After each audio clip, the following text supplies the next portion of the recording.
Hi friends, my name is Zeenat KJ from Wings Training Solutions and I welcome you all to Love for English series of videos.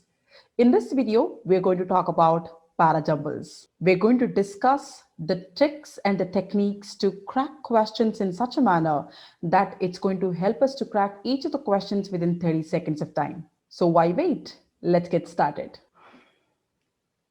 Before we could talk about the tricks and techniques to crack Parajumbles questions, let's understand the three different patterns of Parajumbles questions you can come across in different company specific question papers as well as competitive exams. As you can see on the left hand side of the screen right now, there are 5 sentences followed by 4 different options, and these options contain different order of sentences. It means one of the given orders definitely has to be the correct order of sentences based on the sentences which you can see right now on the screen. Each question of this particular pattern contains only 1 mark. It will fetch you only 1 mark. That's why you can't afford to spend more than 30 seconds time here on each of the questions, because you don't have all the time to sit and read every sentence, understand them, put all the sentences in the right order, and then go through the option and then come up with the answer. You do not have that much time. This is where we would need the tricks and the techniques for sure, which we're going to discuss in a couple of minutes of time. So this is pattern one. The chances of you coming up with pattern is definitely more than 60% in any company specific question paper, including competitive exams too. Let's look at pattern 2. Friends, pattern 2 is slightly different than pattern 1, where out of 6 sentences given in the question, the first sentence and the last sentence are already in the right order. The in between sentences, that is PQRS, as you can see right now on the screen, they are not in the correct order. So with the help of the given options followed by the question, you have to identify which is the correct order of sentences. This particular pattern of para jumbles questions is actually slightly easier compared to the first pattern. However, at the end of the day, it completely depends on how much you are practicing and how many questions have you been practicing every day on parajumbles. Here also, each question would contain only 1 mark, so you cannot afford to spend more than 30 to 45 seconds on each of the questions. The third pattern, as you can see right now on the screen, is entirely different than the first 2 patterns what we came across, my dear friends. And I should tell you, we call this exclusively as IBPS pattern, that is banking exam pattern. You would never come across this particular pattern in any company specific question paper. As you can see here, there are 6 sentences. Unless you read all these 6 sentences, understand them, put them in the right order, you wouldn't be able to answer to any of the questions followed by. Because if you have been already having a look at the screen here, please pay attention to the questions given. Which of the following sentences should be the sixth after the rearrangement? Which of the following sentences should be the fourth after the rearrangement? Which of the following sentences should be the second after the rearrangement? So these questions completely depend on how you're going to arrange the sentences given in the form of questions correctly. Otherwise, you can end up giving incorrect answers. Here, neither all the answers can be correct, nor all the answers can go incorrect too. How many of our questions are given, those many marks you're going to gain over here. Now it's definitely time for us to discuss the tricks to crack Parajumbles questions. Let's get started, my dear friends. The first tip what I have for all of you is, the moment you identify the first sentence of the para, your 60% of job is already done out of 100%. Now the question comes into picture. Can I afford to read all the sentences which are given in the form of the question, which are definitely jumbled up, and then go to option A, B, C, D and identify the correct answer out of this? Definitely not. There are few techniques you can follow here which can help you to identify the first sentence of the para within 5 to 10 seconds of time. What are they? The first one, identifying the first sentence through the options given. To explain this particular trick, what I'm talking about, let me show you a question. Please have a look at the question here, my dear friends. There are 4 sentences which are in the form of question, which are definitely jumbled up, not in the right order, followed by 5 different options. If you're noticing something, there are 3 options which are consistently starting with B. Okay, it means the B sentence being the first sentence in the order is actually going to go on a higher end. So what I would do immediately to get to know whether I'm on the right track or not, I would actually read it. Okay, I would read B sentence and I would get to know whether it is a first sentence or not. Classical music has been proved to be very helpful in child development. Now, now another trick has to come into picture here. Otherwise, this trick, what we're talking about, identifying the first sentence of the para with the help of the options given, might not be fulfilling and might not get you the result what you're expecting. Now, how do I know? How do I be sure? How do I get confirmed that the sentence what I'm reading is the first sentence in the order? For that also, there are 3 things what you have to keep it in mind. Which are they? Point number 1, remember, your first sentence in the order is going to be an independent sentence. When I say independent sentence, after reading a particular sentence, if that sentence is raising a basic question in your mind, that definitely cannot be an independent sentence. If the sentence what you're reading is starting with, he is extremely handsome. Now, the biggest question which pops up in my mind is, who's this he? Unless I know who is this he, I wouldn't be able to get to know anything more about this person. Neither I would understand anything what you're going to speak after this sentence, right? So this is called independent sentence, which would not raise any questions in your mind. Point number 2, 80% of time, the first sentence of the para will never start with a pronoun. When I say pronoun, it will never start with words like he, she, it, this, that, these, those. If any of the sentences are starting with any of these words, definitely that cannot be the first sentence in the order. Imagine if I say these connections. When I say these connections, which connections are you talking about? That's raising a basic question. It definitely requires an answer which has to be in the form of a sentence. The first sentence of the paragraph definitely cannot start with a pronoun. Most importantly, the first sentence of the para always starts with a noun, my dear friends. When I say noun, that can be a name of a person, that can be a name of a place, that can be a name of an animal or bird, that can be name of a subject or a concept or an idea. It could be anything. Okay, usually it starts with the name, okay, which is going to work like an introductory subject. This is also the rule of paragraph writing, isn't it? Unless you introduce what you're going to talk about in the first sentence of the para, I don't think you can discuss anything else based on the same in the para. Exactly. So let's apply all these 3 on the question what we took up, and let's see whether it is working or not. Let's come back now. See, now, based on the options given, I am to a certain extent very sure B has to be the first sentence in the order. Okay, I read it. Classical music has been proved to be very helpful in child development. Point number 1, classical music is a noun, which is a name of type of music. Point number 2, read this sentence. This is not raising any basic questions in my mind. This is a complete independent sentence. Point number 3, this is definitely introducing the topic to the reader. In other words, introductory subject.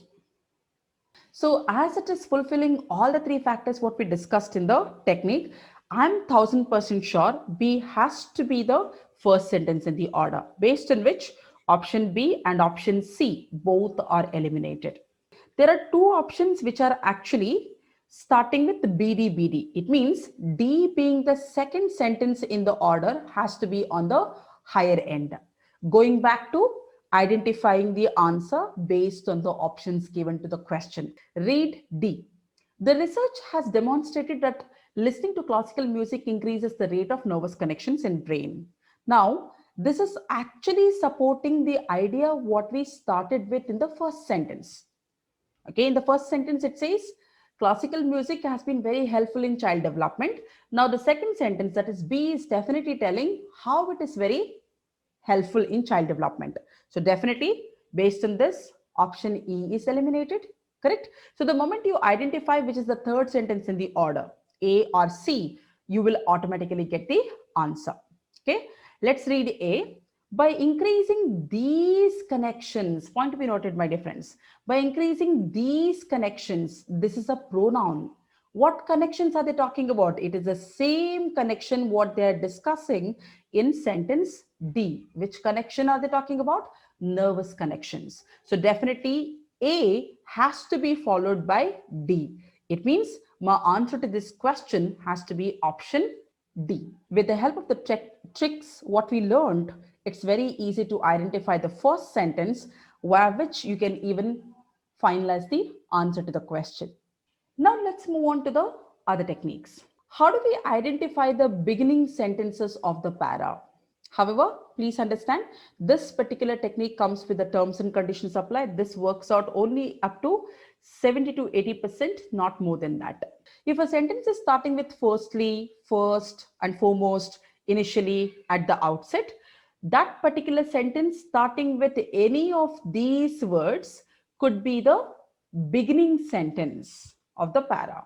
If it is not working as the first sentence of the para, at least definitely it can work as the second sentence of the para.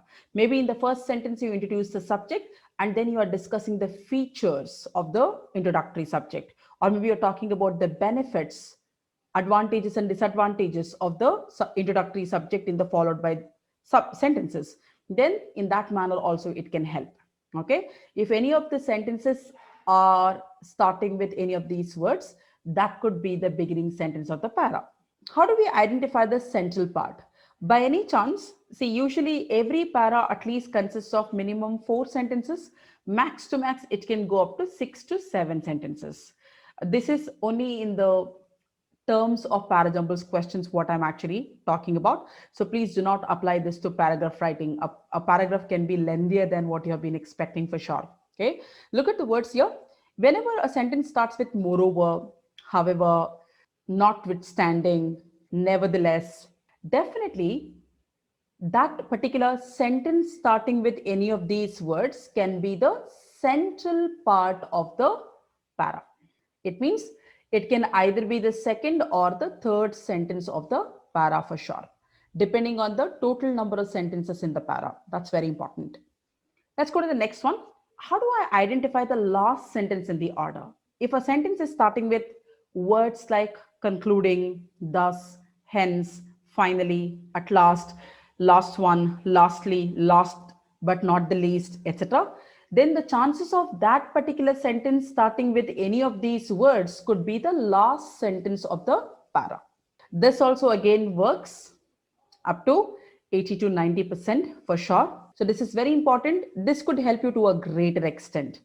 Now let's talk about abbreviation hints. Friends, what abbreviation hints am I talking about?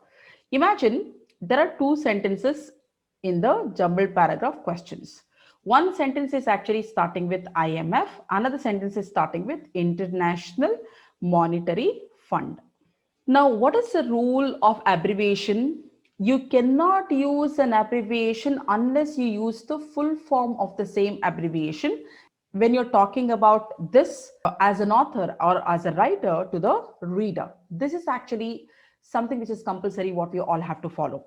So out of the 4 sentences, let's say one sentence is starting with International Monetary Fund, another one is starting with IMF. It means IMF sentence should be the second, should be put after International Monetary Fund sentence, because you cannot use any abbreviation unless you give the full form of the same prior to the abbreviation sentence. Let's talk about the next trick, that is tense and chronological hints. Imagine now that there are 5 to 6 sentences in a para. and there's one sentence which is starting with 1939, maybe another sentence which is starting with 1920, and one more sentence which is starting with 1999. Imagine like this. So now there is a hint in terms of the chronological order what they are talking about. Obviously 1920 comes right before 1939, and 1999 definitely comes after 1920 and 1931. It means the sentence which is starting with 1920 comes first, 1939 later, and then after that 1999 sentence comes after that. This is called the tenses and chronological order. Okay, this can be expressed even in the form of present, past, and future. This can be expressed even in the form of words too, by mentioning present, past, future, or yesterday, today, tomorrow, or last month, 5 years ago, next year. So these all can work as a hint to you to put the sentences in the right order. This is what is called tense and chronological order. The next thing what I have for all of you is logical continuity. So what's the meaning of logical continuity, my dear friends? Let's take up an example. Imagine there is a paragraph which is dealing with India Sri Lanka cricket match. Imagine a paragraph which contains sentences like Sri Lanka chased India's score, India won the match, India chose to bat, and Sri Lanka lost the toss. Lost the toss. Okay? Imagine like this. So now, as I know, how does a cricket match usually happen from the beginning to the end, using my common sense and presence of mind, I can easily put all these sentences in the right order. How?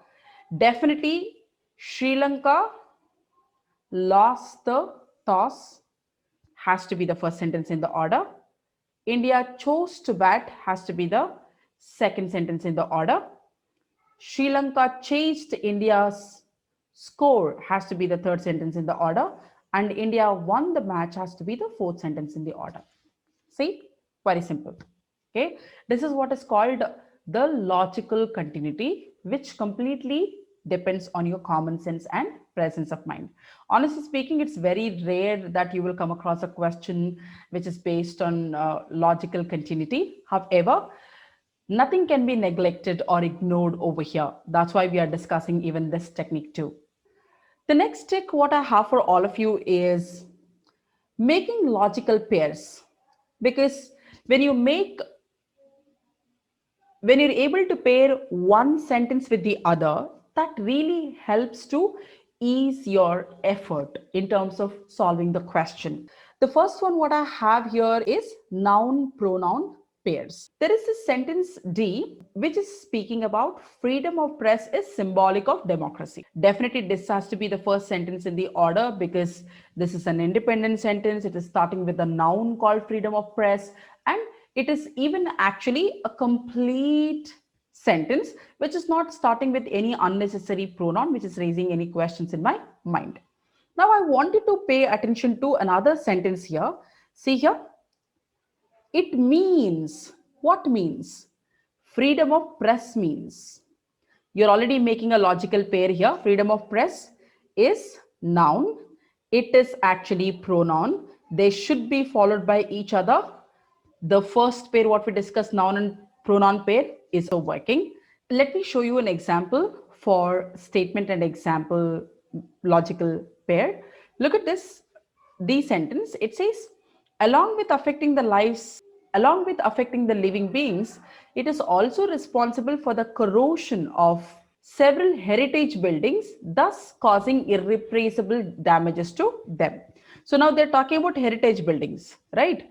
So to give an example to what they're saying in the statement, please read A. They're giving an example. A popular example of this damage is Taj Mahal, whose marble has been corroded due to acid rain. See, now Taj Mahal is the example which is given to heritage building. Now these, it means the A sentence definitely has to be put right after D. That is for sure.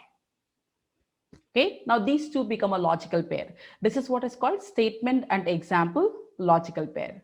The third logical pair what I have for you here is subject and introductory sentence. For this also, let me explain it with an example. There is a sentence here, that is the sentence, which is starting with freedom of press is symbolic of democracy. All right.